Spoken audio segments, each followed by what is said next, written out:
Hello বন্ধুরা, কেমন আছো সবাই? আশা করছি সকলে ভালো আছো। প্রিয় বন্ধুরা, আজকে তোমাদের জন্য নিয়ে এলাম আরও একটি নতুন গল্প। আশা করছি তোমাদের দাঁড়িয়ে যাবে, তাই ভিডিওটা শুরু থেকে শেষ পর্যন্ত দেখো। আমি আরমান, 18 বছর বয়স। ঢাকার গুলশানে পিঙ্ক সিটি নামক আবাসিক এলাকায় থাকি। আমার জীবনে একজন মাত্র মানুষ, তিনি আমার মা। আমার বাবা নেই। আমি যখন 5 বছর তখন বাবা মারা গেছে। আমার কথা ভেবে মা কখনো বিয়ে করেনি। যাই হোক, আমার মার পরিচয় দিই। 37 বয়সী আমার মা একজন স্কুল শিক্ষিকা। তাও যেমন তেমন নয়, বাংলাদেশের 1 নম্বর English medium school and college স্কলাস্টিকার শিক্ষিকা আমার মা। আমার মা প্রচণ্ড স্মার্ট একজন নারী। সব কাজে সে পারদর্শী। আমিও ওই কলেজেই পড়ি। মা একই সাথে বাসার এবং কলেজের সকল দায়িত্ব সামলাচ্ছে সফলতার সাথে। পৃথিবীতে আমার কাছে আমার মার চেয়ে সুগঠিত সৌন্দর্যময় নারী আর একটাও নেই। আমি কখনো মাকে বাজে নজরে দেখিনি, কিন্তু মার যতটাই প্রকাশক সৌন্দর্য, তাতেই বলছি মার চেয়ে বেশি মার কেউ পাবে না। এই বছরেও মার কাছে সব মিলিয়ে 36টি প্রপোজাল এসেছে বিয়ের। কিন্তু মা সবাইকে একই কথা বলে, আমার ভালোবাসা আমাদের মা ছেলের বাইরে কেউ ভাগ পাবে না। আমি মার ভালোবাসায় পাগল। আমরা কেউ কাউকে ছাড়া বাঁচতেই পারি না। এমন কোনো বিষয় নেই যা আমি মাকে বলি না। আমি ছোট থেকেই খুব শার্প। ক্লাস 2তে ভর্তি হবার পর আমরা মা ছেলে কর্তৃপক্ষ ছাড়া কেউ জানে না। কখনো আমরাও এমন আচরণ করি না যে কেউ বুঝবে। এটা মা আর আমি প্ল্যান করে করেছি। আমাদের খুব মজা লাগে। মাকে এখনো দেখতে 25-26 বছর বয়সী মনে হয়। মা সবসময় 3 পিচ পরে, তবে তা হাতা কাটা বা ফুল হাতা এক এক সময় এক এক রকম হয়, তবে খুব টাইট নয়। এতেই মাকে দেখে যে কোনো পুরুষ পাগল হতে বাধ্য। মা প্রতিদিন আমাকে নিজেই গাড়িতে করে কলেজে নিয়ে যায়। আমাদের একটা হোয়াইট স্কোডা আছে। মা নিজেই ড্রাইভ করে। মা বাসায় কাজ করার সময় ওড়না কোমরে বেঁধে কাজ করে। আমাদের ঘটনা শুরু হয় ছিমছাম ভাবে এবং পুরো প্রাকৃতিক উপায়ে ও অ্যাক্সিডেন্টালি। একদিন আমি একটা পড়া বুঝার জন্য মার রুমে ঢুকলাম। রুমে ঢুকেই আমি ও মা সামনাসামনি ও দুজনেই হয়ে গেলাম। কারণ মা মাত্র গোসল করে বের হয়েছে এবং শুধু টাওয়াল পরা ছিল মা। আমি কয়েক সেকেন্ড কোনো কথাই বলতে পারিনি। চোখ মার ওপর থেকে সরছে না।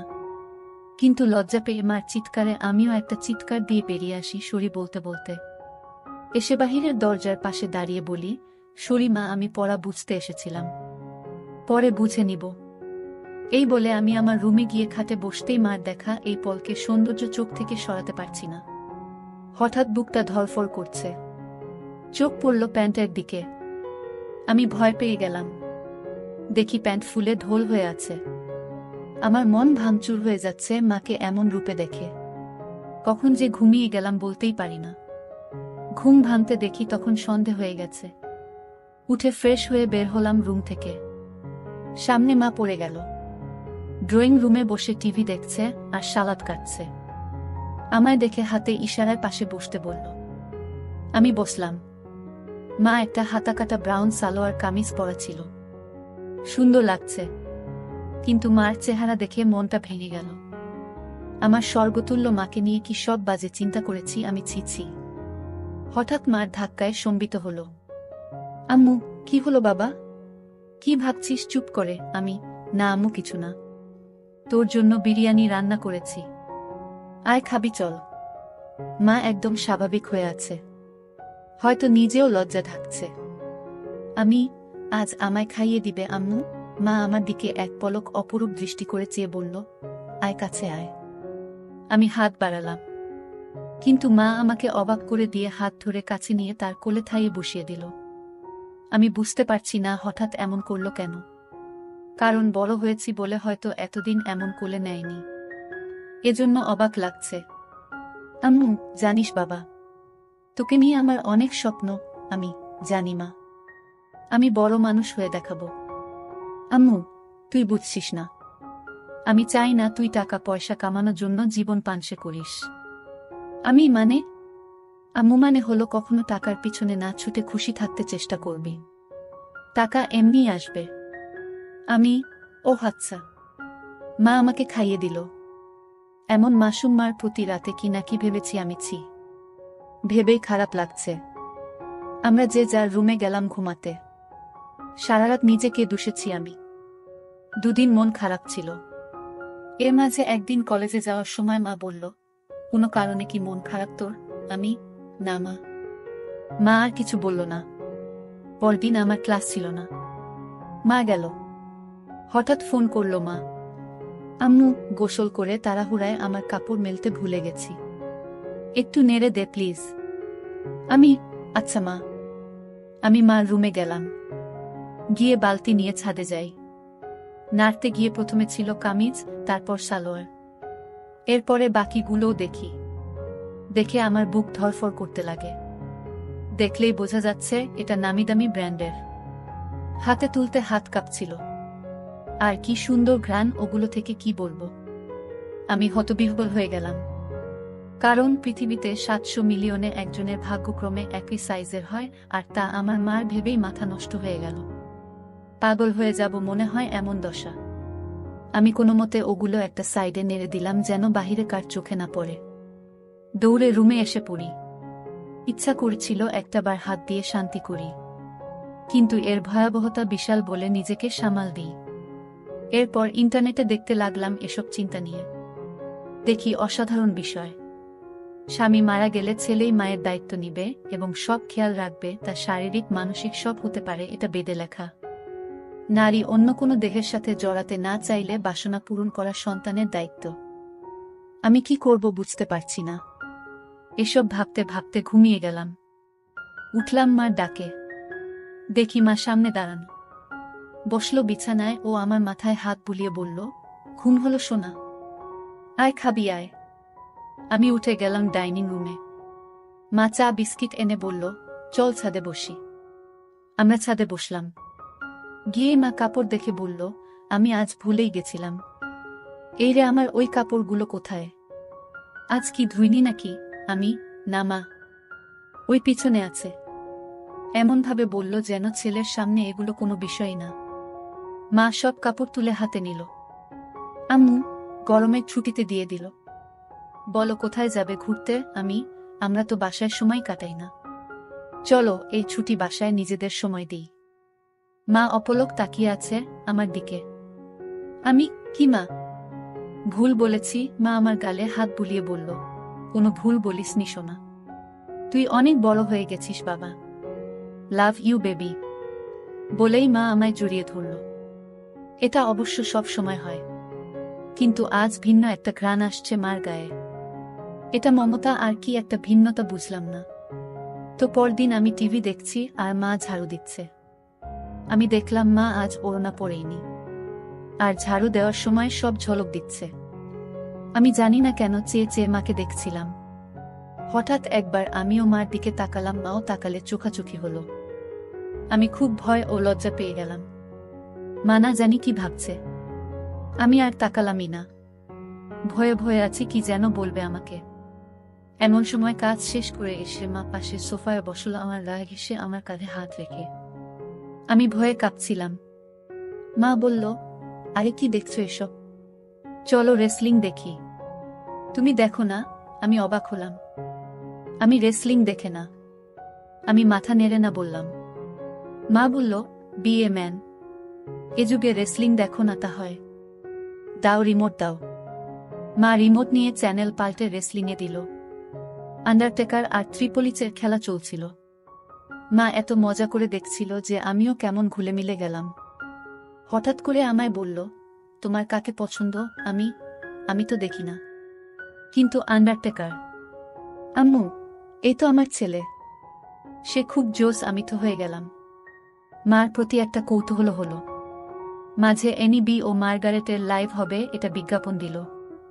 আমি মনে করেছি হয়তো মেয়েদের খেলা দেখবে না আমি সামনে থাকায়, কারণ মেয়ে খেলে ছোট কাপড় পরে। কিন্তু মা আমায় অবাক করে দিয়ে আরো গা ঘেঁষে বসে বলল, এবার মজা হবে। বলেই জুস আর পপকর্ন নিয়ে এলো।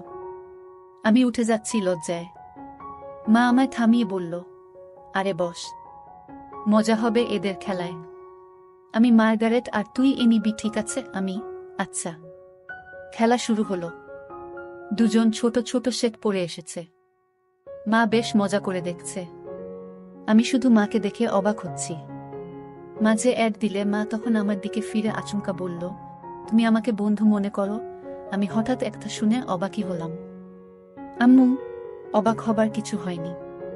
উত্তর দাও সোনা। আমার আর কে আছে তুমি ছাড়া? তুমি তো আমার সবকিছু। আম্মু, তাহলে একসাথে মায়ের সাথে ফ্রি হতে সমস্যা হচ্ছে কেন গাধা? এটা জাস্ট খেলা।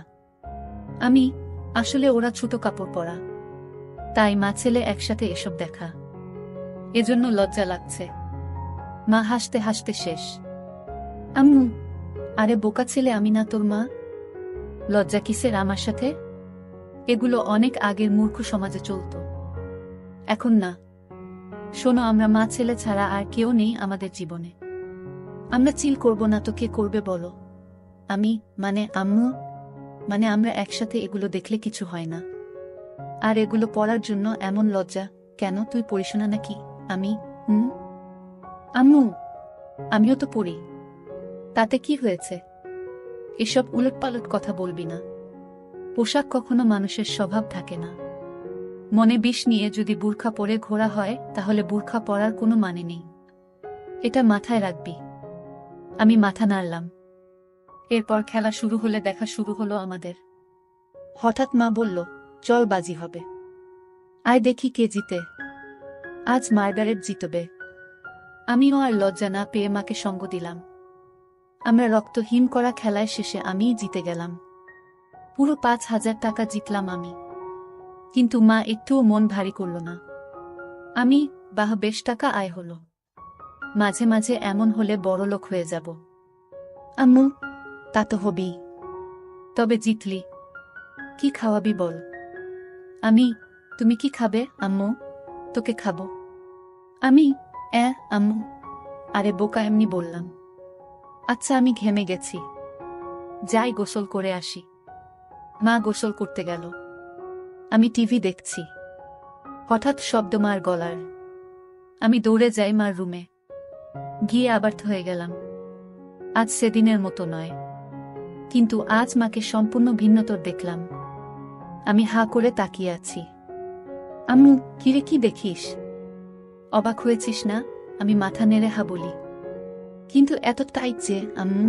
ও তুই টাইটের কথা বলছিস? আমি বলছি, এটা আমার অনেক আগের জামা। এই জামার বয়স তোর চেয়ে 2 বছর বেশি। কি বলছো এগুলো? ওয়াও আম্মু, হ্যাঁ ওয়াও। সুন্দর না? নাকি খারাপ লাগছে? খারাপ লাগে তোমার ভূত। একদম পরি লাগে আমার মাকে। আম্মু, কিন্তু আসলেই অনেকদিন বলে টাইট হয়ে গেছে, কেমন যেন লাগছে। যদি কিছু মনে না করো একটা কথা বলি মা? হ্যাঁ বল। তোমাকে টাইট ড্রেসেই ভালো লাগে কেন? যে সবসময় আলখাল্লা পরে থাকো বুঝি না? মডার্ন যুগের এত ভাষণ আমাকে দাও আর নিজে সেকেলে। মনেই হয় না ইংলিশ মিডিয়ামের টিচার তুমি। আম্মু, হা, আমার বদমাইশ ছেলে, আয় বুকে আয়। ইদানিং তুমি চেঞ্জ হয়ে যাচ্ছ যে, খুব আদর সোহাগ করছো যে। মা আমায় ছেড়ে দিয়ে মুখটা মলিন করে বাথরুমে চলে গেল। আমিতে ভয় পেয়ে গেলাম। কি বলতে কি বলে দিলাম। একটু পরে মা আবার আলখাল্লা পরে হাতে ওই জামাটা এনে আলমারিতে রেখে ধপাস করে বন্ধ করে নিচে কিচেনে চলে গেল। আমি কি বলবো বুঝতে পারছি না। আমিও পিছনে গেলাম। বললাম, মা রাগ করেছ?